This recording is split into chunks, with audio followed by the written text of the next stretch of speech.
Hello everyone, আসসালামু আলাইকুম। Welcome back to my blog and my self Roman. আশা করি আপনারা আজকে বুঝে গেছেন আজকে ভিডিওটাও দেখতে হবে কেমন। অনেকদিন পর আজকে একটা ভিডিও চাচ্ছি, তাও কিনা ফুটবল খেলার। হ্যাঁ, ফুটবল খেলার অনেকটা হাঁটাহাঁটি করার পর আমরা উঠে গেলাম গাড়িতে, তাও কিনা ট্রাকে। গাইস, আপনাদেরকে বলে বোঝাতে পারবো না, ট্রাকে ভ্রমণ করাটা ছিল অসাম আমাদের জন্য। তো যাই হোক, আমরা ট্রাকে চলতে চলতে আমরা পৌঁছে গেলাম আমাদের গন্তব্যে। ট্রাক থেকে আমরা টক্কা দিয়ে চলে গেলাম আমাদের মাঠ বললে হয়ে যাবে ভুল। যাদের সাথে খেলা তাদের মাঠে আমরা চলে আসলাম খেলতে। আর গাইস, আপনারা মনে করেন না আমি খেলবো, আমি এখানে খেলবো না, খেলবে আমার ছোট ভাইরা যাদেরকে আমি হায়ার করে আনলাম অস্ট্রেলিয়া থেকে। খেলার কথা বাদে দেন গাইস, এখানে যে পরিমাণে গরম পড়তে আছে তাই বেশি দেরি না করে আমরা কুলফি খেতে চলে আসলাম তিনজন মিলে। কুলফি খাওয়া শেষ করার পর আমরা চলে আসলাম আমাদের অস্ট্রেলিয়াদের খেলোয়াড়কে। এদেরকে দেখে মনে হয় না আমরা টিকে আসবে মাঠ থেকে। তো যাই হোক, এদেরকে আমরা জ্ঞান বুদ্ধি দিয়ে চলে আসলাম আমরা কোনে হাবা খেতে। ইনি হলেন ওদের লেফটিন, না সরি, ইনি হলেন এদের কোচ। যাই হোক, ওনার কথা বাদেন গাইস, আমাদের সামনে যে গাছটা দেখতেছেন এই গাছটা নাকি 100 বছর আলাদা। এই গাছটা কাটলে নাকি বের হয় এর থেকে রক্ত। যাই হোক, আমরা এর ইতিহাসটা জানি না, আর আমাদের সৌভাগ্য আমরা এরকম একটা গাছের দেখা পাবো তা কিনে এই জায়গায় এসে। আর সামনের দিকে তাকে দেখে এরা খেলার জন্য প্রস্তুতি নিতেছে মাঠের বিছখানে। ইভেন্ট দেখতে দেখতে খেলা হয়ে গেল শুরু। আর গাইস, আপনাদেরকে বলে বোঝাতে পারবো না, মাঠটা ছিল এতটাই বড়, জুম করলে আসতেছে না মাঠের ভিউ। তো যাই হোক, এখানে খুশির খবর হলো এখানে পেয়ে গেলাম আমার একটা সাবস্ক্রাইবার, তার সাথে পেয়ে গেলাম মেয়ে ফটানোর হাবিল। আর গাইস,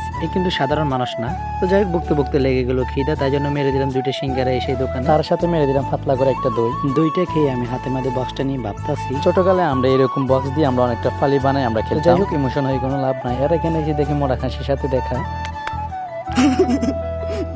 তো যাই হোক, একজন মেসির ভক্ত, ওনাকে বাস দিয়ে আমার কোনো লাভ নাই। সামনে এসে দেখি এক মামা ঘুম যেতে আছে গাছের মগ ডালে। এনাকে ডিস্টার্ব না করে আমরা উঠে গেলাম গাড়িতে। তো যাই হোক, আজকের ব্লগটা এখানে শেষ। সবাই ভালো থাকবেন, সুস্থ থাকবেন, আল্লাহ হাফেজ।